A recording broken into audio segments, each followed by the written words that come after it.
Watching a local business close its doors is gut-wrenching. It's a dream dying in real time. And if you're thinking about starting something of your own, that failure could be you. But what's the difference between small-town businesses that fail and those that go on to become legendary? It isn't luck. It isn't location. It's picking the right idea from the start. So, in this video, we've chosen 7 more small-town businesses that are practically bulletproof. But this time, these winning business ideas come from our viewers. Viewers' one simple need, and Singing Windrider 9881 pointed out something that sounds almost too simple to be a real business: power washing. And if you've ever driven past your own home and felt a little embarrassed by what you saw, this one's for you.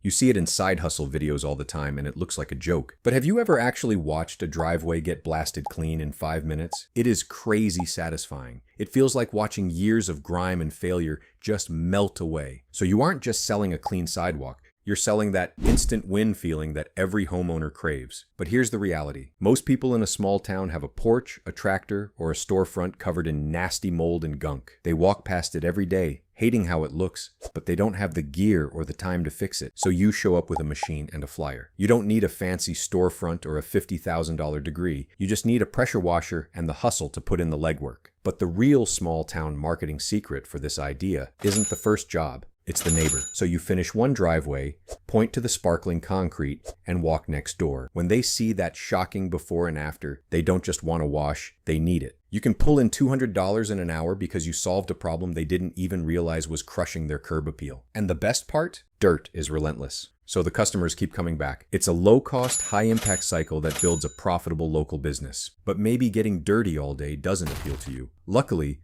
this next proven idea might be more up your alley. Once you've spent all day power washing, you're exhausted and starving. You're craving something hot, fast, and satisfying. And here's the thing. That hunger you're feeling right now is money on the table for someone. And in your community, that someone could be you. But in a small town, your options are usually a greasy burger or a cold sandwich. So viewer Pop Rock Studios pointed out the ultimate recession-proof winner: the takeout pizza joint. Now, most people think you need to have a massive menu of takeout food if you want to serve pizza. But you can choose to just focus on making top quality pizzas in the most efficient manner possible. That way, all you need to succeed is a hot oven and a tiny counter. By cutting all the other stuff, you keep your costs low and your focus on top quality. But the real local business marketing magic isn't just the dough, it's the community connection. So you get creative and give the pizza names that mean something to the locals. Think names like the Tractor Special or the Main Street Meat Lovers. You use local ingredients. Suddenly, you aren't just another business, you're a local landmark. People don't just buy a slice, they're invested in your success. But here's the reason that makes this undestroyable. No one eats a good pizza just once. So if you make it hot, fast, and great tasting, you've built a repeat business goldmine. But I get it. A pizza oven isn't exactly cheap, and the startup costs can feel daunting if you're on a budget. So if you're itching to start something but your bank account is sitting at zero, don't panic. I've got more ideas coming up you might like. You walk through your front door with your pizza, feeling great. But as you flip on the kitchen light, you see a flash of movement near the baseboard. It's something small, fast, and definitely unwanted.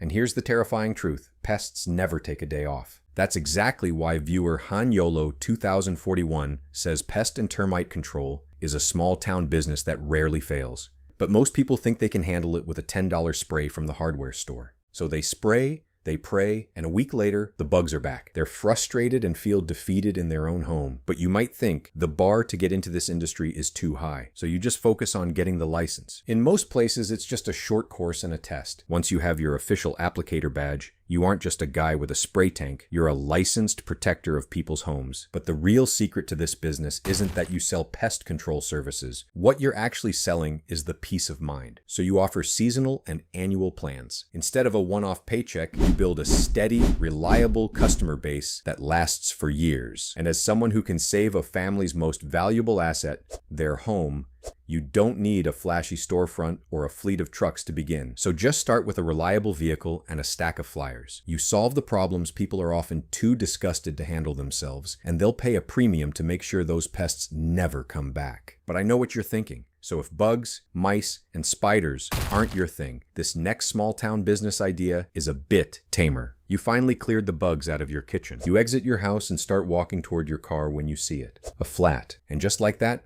your whole day is gone. That is, unless someone in your town is already open and ready to fix it. Viewers Kevin Ruger 8819 and Toby Brown 1179 say that someone could be you with a tire shop.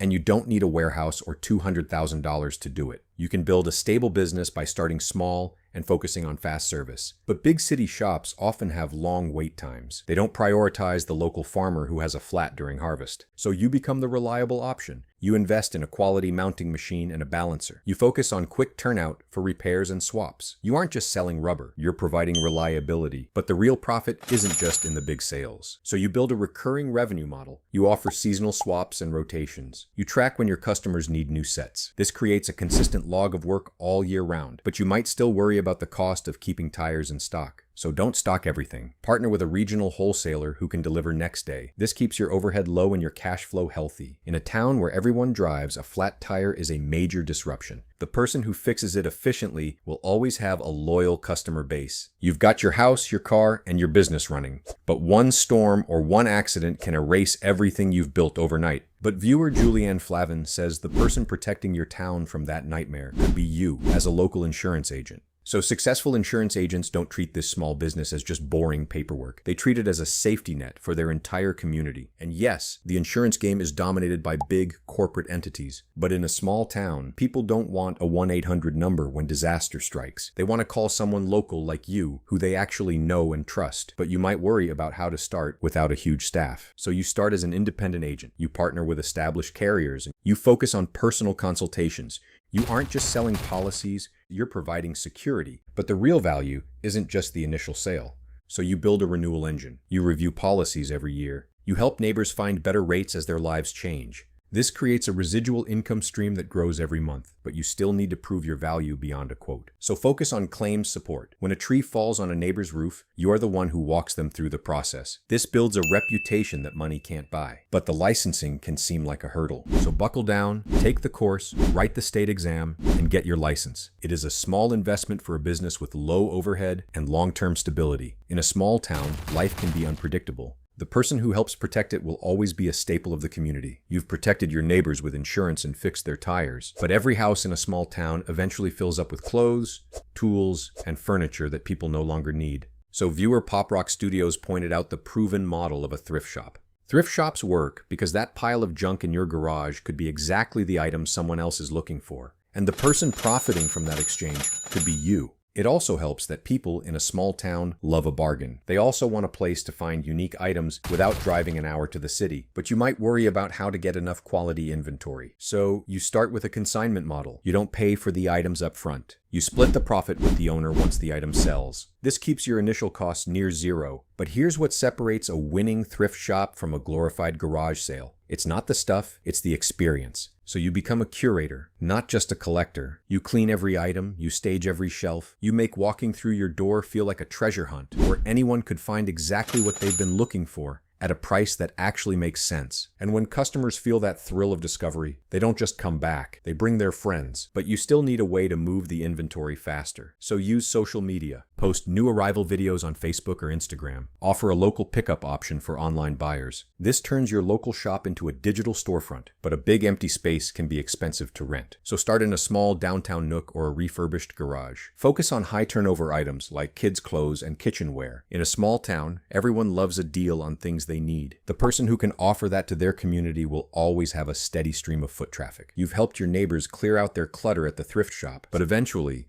that same neighbor is going to make the biggest financial decision of their life, buying or selling a home. And viewer Julianne Flavin asks a simple question. Why should that commission check go to a stranger from the city? Why shouldn't it go to you? As a local real estate agent, you're not just selling properties. You're the person who knows every back road, every school zone, and every hidden gem in town. And that knowledge is worth everything to someone trying to plant roots in your community. But you might worry about how to compete with the big national websites. So you lean into your niche knowledge. You understand local zoning, well water, and septic systems. You aren't just selling houses, you're providing guidance. But the real income isn't just in the sales commissions. So you build a referral network. You partner with the local lenders, inspectors, and contractors. This creates a reputation that brings you leads while you sleep. But getting started can feel like a steep climb. So, get your real estate license and hang it with a local broker. Focus on relationship building rather than cold calling. In a small town, buying a home is a life-changing event. The person who makes it stress-free will always be in high demand. You've seen 7 businesses that our viewers swear refuse to fail, but watching this video won't put a single dollar in your bank account, so you have to make a move. Whether it's power washing or real estate, these business ideas work because they solve real problems for your neighbors. We've got several links in the description to resources that you may find helpful to get started. We've also got a link on the screen to the original Small Town Businesses That Never Fail video, in case you haven't seen it.